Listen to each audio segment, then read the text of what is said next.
Dua pria terjebak dalam sumur di Palembang, satu tewas diduga keracunan gas. Seorang pekerja yang sedang membersihkan sumur warga meninggal dunia usai terjebak di dalam sumur penampungan air yang berlokasi di salah satu rumah warga Jalan Mayor Zurbi Bustan, Kelurahan Sukajaya, Kecamatan Sukarami, Senin, 5 Agustus 2024.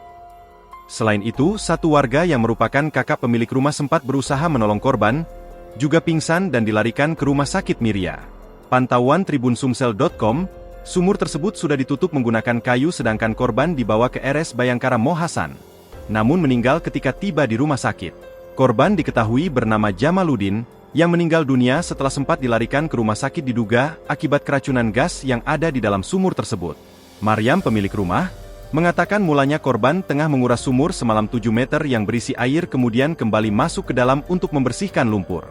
Karena tak ada jawaban, salah satu anggota keluarganya yang bernama Sutomo berusaha membantu Jamaluddin keluar namun hal tersebut tidak membuahkan hasil. Karena tak kunjung berhasil mengevakuasi korban, ia menghubungi pemadam kebakaran dan barulah korban bisa dievakuasi sekitar pukul 14.30 waktu Indonesia Barat.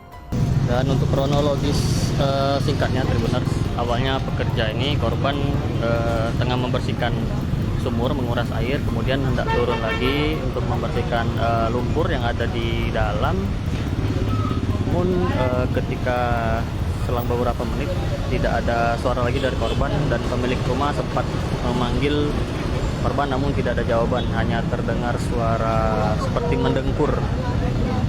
Lalu kemudian warga mencoba mengevakuasi korban, namun tetap belum bisa dan akhirnya pemilik rumah memanggil petugas pemadam kebakaran untuk membantu evakuasi korban. Satu orang pekerja meninggal dunia ketika sempat dilarikan ke rumah sakit dan satu orangnya pingsan. Download Tribun X sekarang, menghadirkan lokal menjadi Indonesia.